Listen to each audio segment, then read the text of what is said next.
Welcome back to Superbly Said Advanced English Vocabulary and Phrases. Have you ever been in a high-stakes meeting, or maybe sitting across from an examiner, and you just realize the words you're using make you sound like you're reading directly from a dusty textbook? Oh, yeah. It's the worst feeling. Right. You want to sound natural and authoritative, but you're just stuck using basic vocabulary. Well, today we are jumping straight into something incredibly useful for those of you looking to really shatter that language barrier. Yeah, but before we completely unpack this, I do want to quickly mention that today's deep dive comes to us from a lesson over at SpeakDuo. A fantastic resource. It really is. You can go to SpeakDuo.com to meet new people from around the world who are practicing English on video calls, to become more confident in their speaking abilities. It is just an amazing tool. It genuinely is. And the language we're examining today is absolutely perfect for advanced English learners. I mean, we've pulled a set of advanced English idioms from a rather fascinating place, an Actors on Actors interview featuring Kieran Culkin and Colman Domingo. Yeah, and we aren't going to spend time on the rudimentary stuff today. No, we are wading straight into the deep end of native-level fluency. Exactly. So, by the end of this session, you are going to walk away with 15 high-level phrases. These are the kinds of idioms you can use to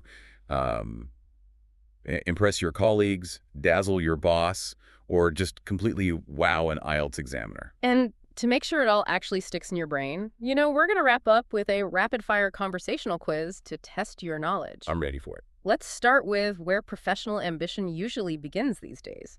I mean, people rarely just want a standard 9-to-5 job anymore. True. They want a project on the periphery. They want a side hustle. A side hustle, okay. Right. A side hustle is essentially a secondary job you do to earn extra money. I feel like we need to distinguish this, though, because a lot of people might just say, I have a part-time job. And I hear side hustle thrown around a lot on social media like it's a buzzword. Does it actually mean something different? Oh, it carries a completely different psychological weight. Really? How so? Well, the nuance here revolves around passion and entrepreneurship. So if you tell me you have a part-time job, I immediately picture, hourly wage work. Right, like picking up shifts at a retail store or a cafe just to pay the bills. Exactly. But a side hustle implies intense personal drive. You are actively hustling. It's usually something you created yourself, like selling handmade candles on the weekends or freelance writing or designing custom jewelry. Ah, so it's about ownership. Precisely. So if you're sitting across from an examiner in IELTS Part 2 and they ask you to describe a business, you can say something like, while my main career is in corporate IT, my true passion is my side hustle in graphic design. That is a perfect example. It instantly shows you understand modern cultural nuances, not just dictionary definitions. It paints a much more dynamic picture of who you are. It does. Now, if you pour enough energy into that passion project, it might start to pick up steam. Pick up steam? Yeah, which means to gain momentum or increasing energy. The visual of a classic locomotive engine is great here, like shoveling coal into the roaring fire and the pressure building up in the boiler until the wheels finally start turning. Right, but how does this differ from simply telling your boss a project is growing or getting better? Oh, I see what you mean. Like, getting better is kind of a flat, linear improvement. It's slow and steady. Exactly. Picking up steam specifically implies an accelerating, snowballing momentum. It's exponential growth. Like an algorithm taking over. Yes. Imagine a marketing campaign that starts off painfully slow, but then a prominent influencer shares it, the algorithm picks it up, and suddenly the engagement is multiplying day by day. I could totally see using this in a quarterly update. You'd say, the new marketing initiative started slow, but it's really picking up steam now. It sounds active. You're telling them the momentum is doing the work for you now. But of course, we know that exponential growth isn't guaranteed. Unfortunately not. Sometimes that steam just stops generating, and the project does the exact opposite. It begins to fizzle out. Fizzle out. Which means to gradually end or lose momentum. I want to push back on the phrasing people usually use here, because we often use words like canceled or stopped abruptly when a project fails. True. To me, if a project is canceled, it's like taking a sharp pin and popping a balloon. Bang, it's over.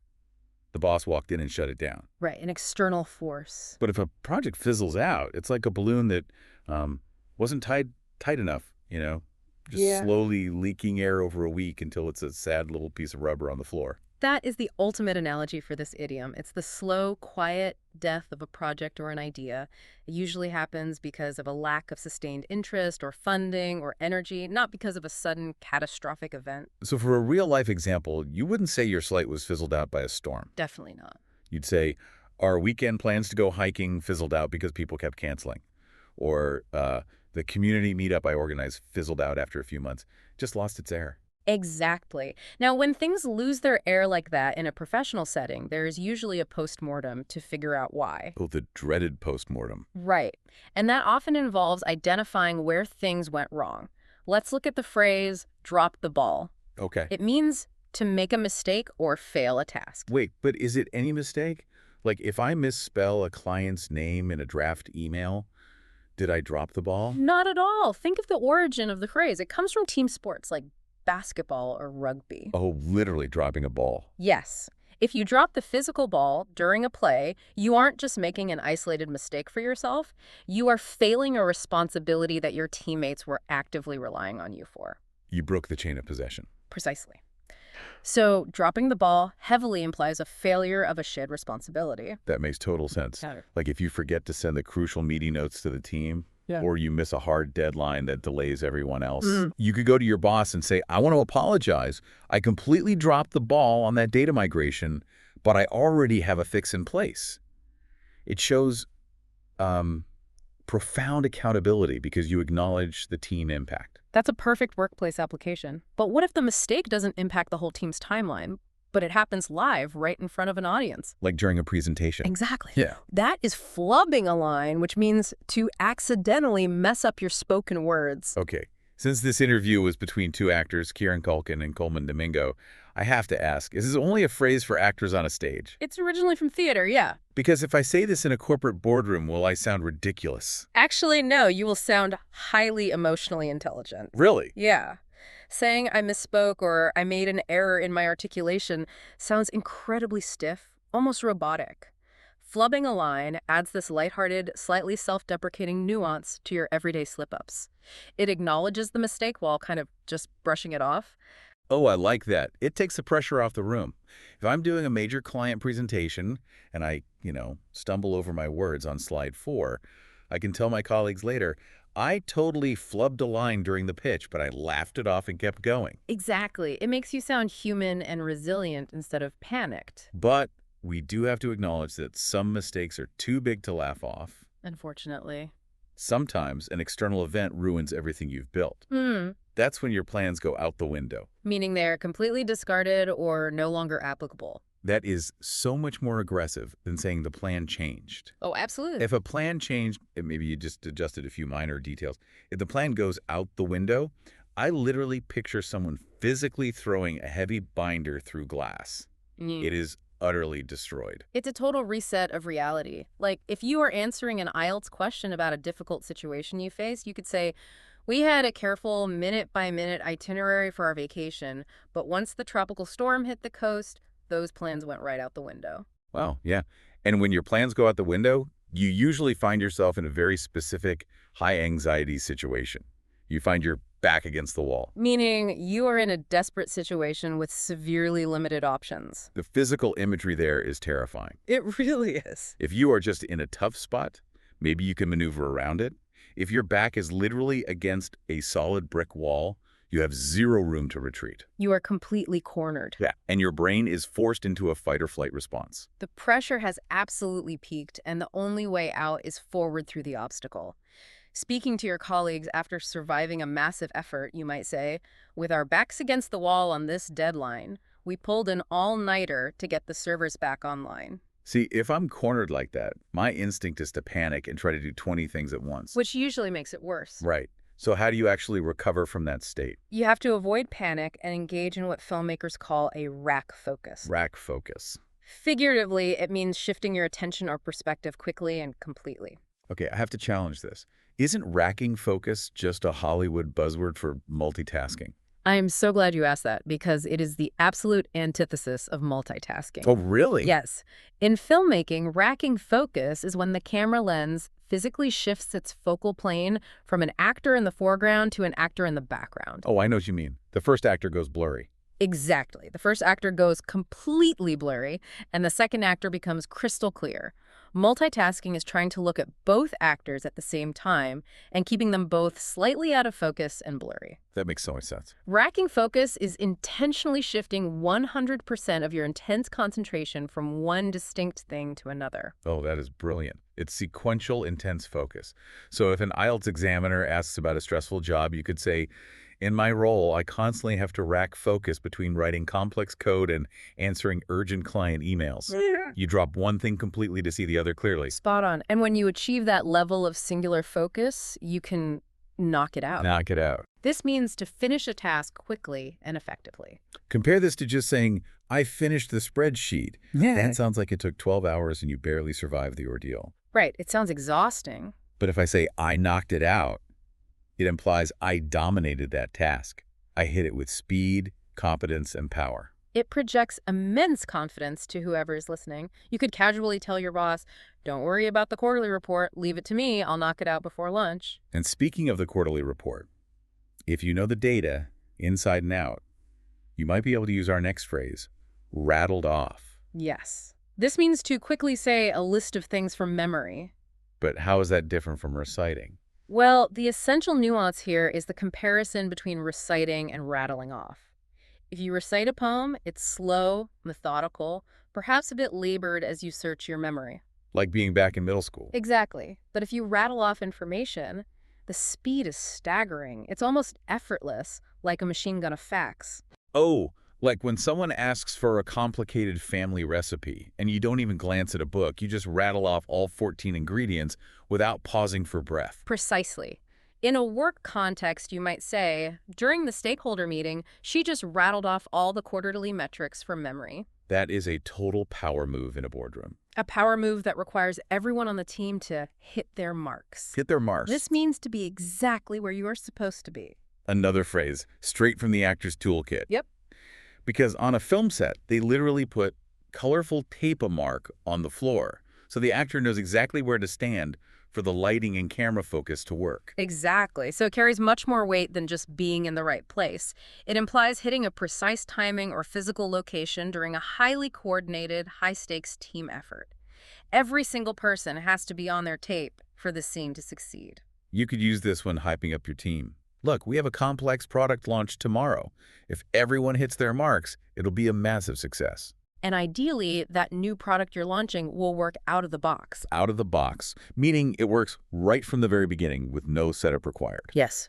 Just to clarify for you listening, this doesn't strictly mean you are pulling an object out of literal cardboard packaging. It's become a metaphor for immediate functionality. Right. If you buy a complex piece of enterprise software and you spend 3 weeks configuring the code and training stuff, it absolutely did not work out of the box. Definitely not. But if you download it, click open, and it functions perfectly, that is working out of the box. You might tell your boss, we need a software solution that works perfectly out of the box because we don't have time for a lengthy setup phase. Okay, let's shift gears a bit. Let's talk about how we show up in the world mentally, how others perceive us, and the experiences that change our core identities. I love these ones. First up, an incredibly vivid phrase, bright-eyed and bushy-tailed. This means being highly alert, awake, and energetic. I mean, I could just picture a little squirrel holding an acorn looking around rapidly. But honestly, do I really want to compare myself to a woodland rodent at work? How is this better than saying, I am fully awake? Because you can be fully awake and be absolutely miserable. That's true. You can be awake and entirely sluggish. Bright-eyed and bushy-tailed specifically denotes an eager, enthusiastic readiness. It's the energy of someone who has had their morning coffee, taken a brisk walk, and is genuinely thrilled to tackle the day. Ah, so it conveys positivity. Yes, exactly. So if a colleague flies in from across the world, you might say with admiration, despite the 14-hour flight, she showed up to the 8 a.m. meeting bright-eyed and bushy-tailed. On the flip side of how people perceive your energy, we have the phrase, ill repute. Ill repute. This means having a very bad reputation. I have to admit, ill repute sounds a little Victorian. Almost like something out of a Charles Dickens novel. Why use this instead of just saying they have a bad reputation? Because of that exact dramatic flair you just pinpointed, it elevates the language significantly. It adds a slight formality and a heavy weight. Right. Saying a cafe has a bad reputation is mundane. Saying it is a place of ill repute paints a vivid picture of a place notorious for terrible service, shady dealings, or poor hygiene. It's a fantastic phrase for IELTS if you want to demonstrate sophisticated vocabulary. Yeah. You could say, I always avoid that particular part of town after dark. It's an area of ill repute. Perfect. Our final phrase before we test your knowledge is a profound one. Crack your world open. Crack your world open. This means to completely change your perspective or your life. See, this isn't just learning a fun piece of trivia. If I learned that octopuses have 3 hearts, my world isn't cracked open. I just learned a cool fact. Right, this implies a fundamental paradigm shift. It alters how you view reality itself. Think of a boring gray-looking rock on the outside, but when you take a hammer and crack it open, there is a whole glittering universe of crystals inside. Wow, yeah. You cannot unsee it. Your reality is permanently changed. So for an IELTS Part 2 prompt asking about a life-changing event, this is your golden ticket. You say, living in Tokyo for a year as a student completely cracked my world open. It permanently changed how I view community, respect, and international culture. Beautiful. And now I believe it is time to crack open the knowledge we've just built. Oh yes, it is time for the SpeakDuo quiz. We're going to transition directly into a conversational rapid-fire game to cement your learning. Here's how this works. I will read a question and 3 options, option A, option B, and option C. And we are going to repeat the target phrase in every option to really drill it into your memory. Exactly. I will explicitly tell you to pause the audio if you need time to think, and then we will reveal the answer and break it down. Let's do it. Okay, question 1. Which sentence uses the idiomatic phrase side hustle correctly based on context? Option A. The construction site foreman instructed the workers to quickly side hustle the heavy equipment across the yard. Option B. The deeply frustrated young retail clerk aggressively managed to completely drop a white line. Option C. In addition to his full-time software engineering role, he maintains a successful side hustle designing custom websites. Feel free to pause the podcast here if you need to think about the answer. The answer is option C. Remember our discussion about ambition. A side hustle is that passion-driven secondary job, not physically hustling sideways across a construction yard like in option A. Question 2. Select the context where the phrase drop the ball is most appropriately used figuratively. Option A. Our project was severely delayed because the external vendor dropped the ball on the final data migration delivery. Option B. The professional basketball training assistant instructed the rookie to never physically drop the ball during practice. Option C. The incredibly clumsy warehouse inventory clerk accidentally managed to quickly buy some large systems. Feel free to pause the podcast here if you need to think about the answer. The answer is option A. As we discussed earlier, figuratively dropping the ball is about failing a crucial responsibility that your team relies on, breaking the chain of possession. Option B is just a literal physical ball. Right. Question 3. In which situation does someone accurately utilize the advanced phrase out of the box contextually? Option A. The warehouse manager instructed the team to carefully take the sensitive hardware components out of the box. Option B. Fortunately, the new enterprise software solution worked perfectly out of the box without requiring any complex configuration. Option C. The completely terrified young wilderness traveler unexpectedly noticed an exceptionally massive, heavy tool chest. Feel free to pause the podcast here if you need to think about the answer. And the answer is option B. Remember, this means working immediately without setup, like that enterprise software solution we talked about. Option A is just literally removing cardboard packaging. Question 4. Which response best demonstrates the advanced phrase bright-eyed and bushy-tailed figuratively? Option A. Despite the long international flight, she arrived at the morning training session looking completely bright-eyed and bushy-tailed. Option B. The wildlife park veterinarian carefully examined the healthy squirrel to ensure it looked bright-eyed and bushy-tailed. Option C. The incredibly clumsy warehouse inventory clerk accidentally managed to quickly catch that white balance. Feel free to pause the podcast here if you need to think about the answer. The answer is option A. Remember, this idiom is applied to people to describe being highly alert and energetic. Option B uses it for an actual woodland creature, which totally misses the figurative magic. Good point. Question 5. How would a professional accurately use the phrase crack your world open contextually? Option A. The specialized earth-moving construction equipment was designed to crack your world open during excavation. Option B. The completely confused amateur theater group unexpectedly decided to proudly paint a clean frame. Option C. Studying global economic policies in depth truly cracked my world open and changed how I perceive international trade. Feel free to pause the podcast here if you need to think about the answer. The answer is option C. We are talking about a massive, profound shift in your mental perspective. You know, the geode metaphor, not heavy machinery moving dirt in option A. Makes sense. Question 6. Which scenario perfectly illustrates the meaning of the phrasal verb knock it out? Contextually. Option A. The professional boxing coach instructed his fighter to knock it out during the final round. Option B. I have a few small administrative tasks to finish, so I plan to knock it out before the lunch break. Option C.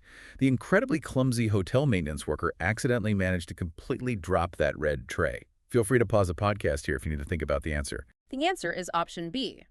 Recall our quarterly spreadsheet example. It means finishing a task quickly, with speed and competence, rather than throwing a literal punch in a boxing ring.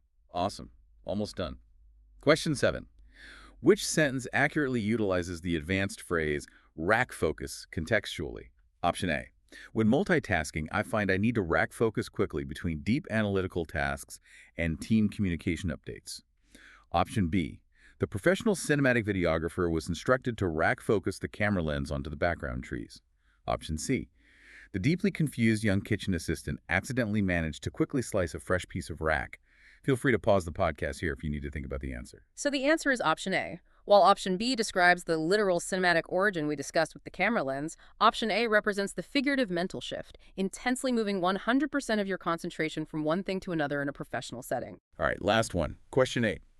Which of the following statements correctly uses pick up steam figuratively? Option A. The antique locomotive steam engine began to pick up steam as it left the station. Option B. Our marketing campaign really started to pick up steam once the user testimonials were shared on social media. Option C. The completely confused amateur artist unexpected.